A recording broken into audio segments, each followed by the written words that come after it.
Ahead on American Sunrise, President Trump and Senate Democrats come to an agreement that could avoid a government shutdown. It could/should, but we shall see. However, funding for the Department of Homeland Security and ICE is still in limbo, at least for the next 2 weeks. We'll have coverage for you throughout the show. House Republicans are pushing a new election reform package with proposals on voter ID, citizenship checks, paper ballots, and limits on mail-in voting. Texas Congressman Pete Sessions will be here to weigh in. In fact, I was just talking to him moments ago. And later, a raid at Georgia's Fulton County Election Center. So what did the FBI find, and why was DNI Tulsi Gabbard there? We'll have those stories and so much more right now on American Sunrise. Good morning, America. Welcome to American Sunrise. Whether it's culture, We have breaking news to share with you. politics, President Trump is joining us live now from Florida. we've got you covered. This is what it looks like to be a patriot. We have to protect the American family. The American dream is still alive. I'm David Brody. I'm Terrence. And I'm Dr. Gina.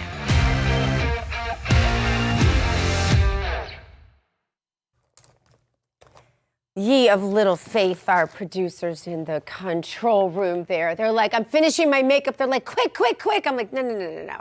5 seconds is an eternity in TV. Good morning, everybody. I'm Dr. Gina. We are live with you from the Palm Beaches. Let's bring in David Brody. He's in Washington, D.C. T. Bates in our Denver newsroom. Good morning, gentlemen. Good morning, Hey, Gina. Dr. How Gina. are you? Sorry. Great to see you. How are you? Good, I'm just on finishing, that. putting some finishing touches. I don't have full screen, so I can't see you guys. I'm like, why do they sound so weird? I can't see you. Just putting on our finishing makeup touches. Thank you. Yeah, I'm blotting some of the shiny spots here. just You to guys kind of get definitely everything spend in more place. time on your makeup than I do. I'm pretty quick about it, but that's why I'm like, you guys don't worry, we're good. Correct. That is hilarious.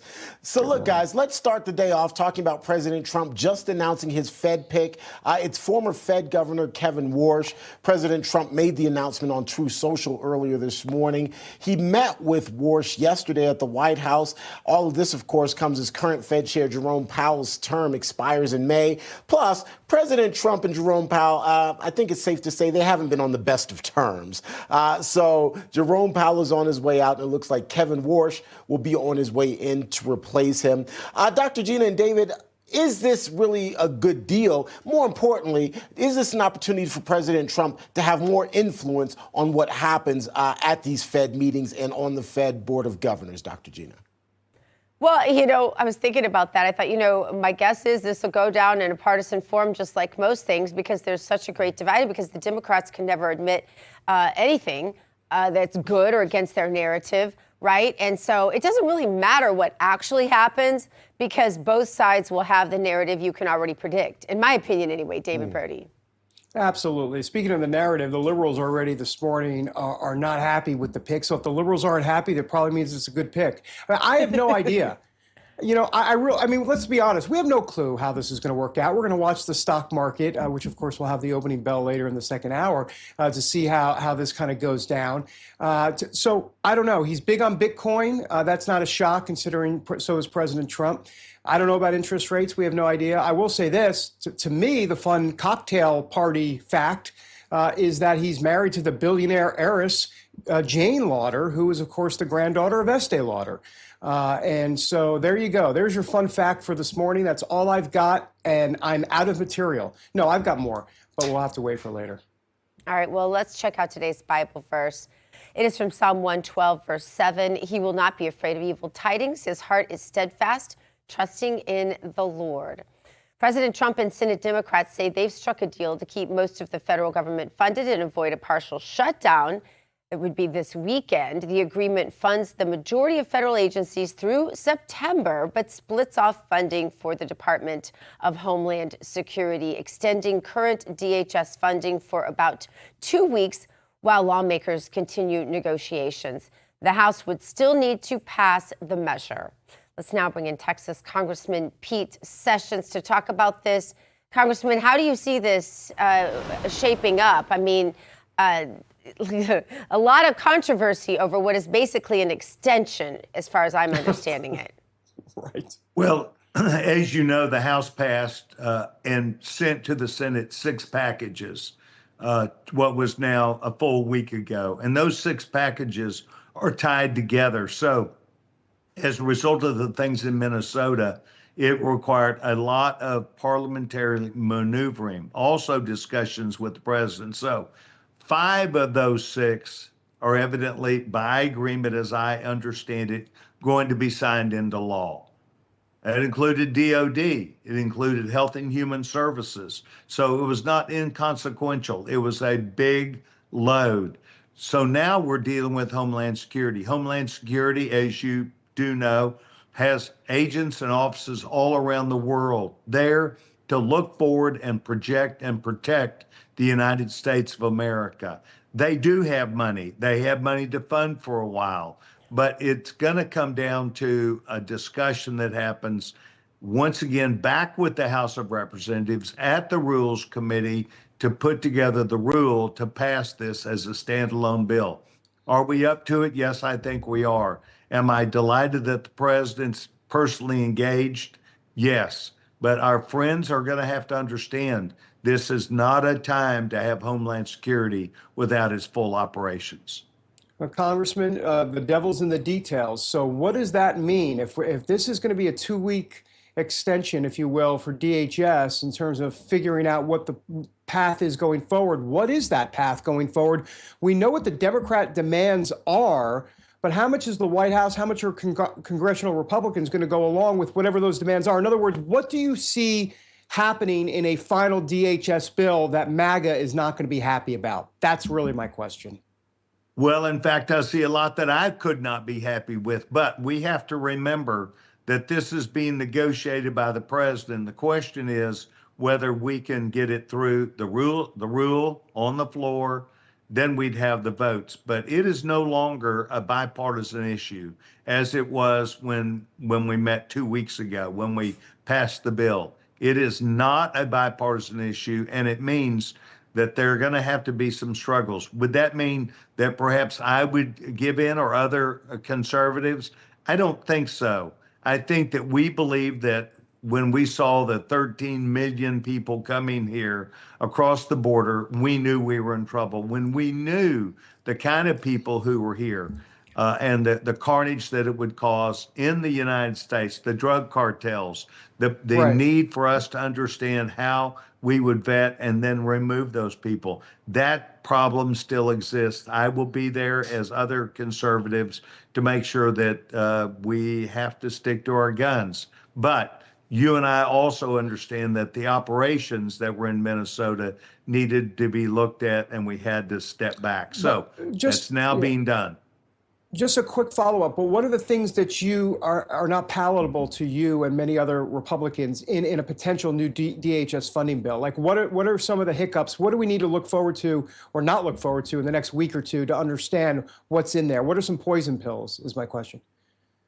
Well, those poison pills are, I think, directly related to sanctuary cities, the ability that we have to do business with these sanctuary cities, to share information. And this is where I think the White House has a golden opportunity to come and be a little bit clearer about their operations, about the needs to make sure that they can operate, but do it with the jointly working with state and local authorities who will provide this, not cover, but an understanding about what they're going after. I think in some way, if you listen to Minnesota, they intentionally did not want to help participate.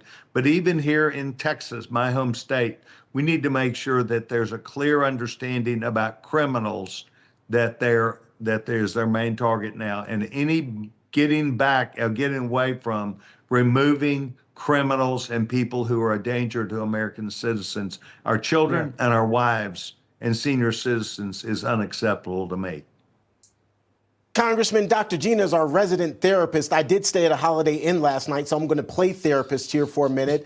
Sometimes voicing one's frustration is therapeutic. I have to admit, personally, I'm sick and tired of the rap back and forth wrangling over the budget. I just like it to get passed already and so we can move on. So I'm going to give you an opportunity for a little bit of therapeutic release here. Speak directly to your colleagues in the Senate, specifically the Democrats. This is your opportunity to voice your frustration.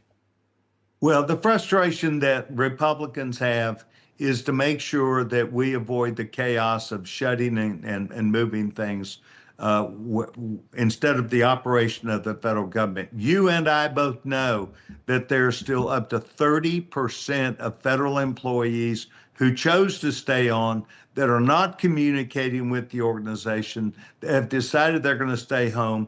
And it means it's tens of thousands of federal employees still not going to work. They're getting paid, they're getting a paycheck. This government, in order to work properly, needs to have the Democratic leaders state to people it is time to go back to work and to work together with not just the administration, but the American people. That's my biggest frustration. House Republicans are pushing a new election reform package ahead of the midterm elections. The plan includes voter ID requirements, proof of citizenship, and limits on mail-in voting and ballot harvesting. Supporters say the measure would increase confidence in elections, while opponents argue they could restrict voting access. So what do you think is going to happen here? Well, I talked to Brian Steele, who is the chairman of House Administration, and he has taken a combination of these bills, including some that I have put my name on, and put them into what might be called one big, beautiful package. And it really is about the integrity of our system. And state after state after state are coming through, and when challenged by this federal government to produce voters and voter logs that equal the current law, they have denied us this. And so there are outside organizations that are suing the states. And I saw where 2 days ago, Oregon is going to take out a huge number of voters that have been held on their rolls that are there essentially set aside to allow fraud. We need to go to a circumstance, no matter whether you're a blue state or a red state, where you clean up your voter log. And it's got to be done. So I hope this could be seen in a positive way. I know, and you know, that this is the shenanigans that happen in the devil's in the detail, who is still on the rolls, even though they would be 100 years old. So we've got to fix this. I told the chairman I would be there to help, and I think most Republicans see the need. All right, Congressman Pete Sessions, thank you so much for being with us. Thanks, Congressman. You bet. All right, coming up, we're going to check out the hottest headlines from the RAV. Not any of those cold headlines for you today on this Freedom Friday. These are the hottest ones from the RAV newsroom with T-Base. Also later, a short-term pause. President Trump says Russian leader Vladimir Putin has agreed to stop strikes on Ukraine for a week. Will this hold? We have expert analysis just ahead on American Sun News.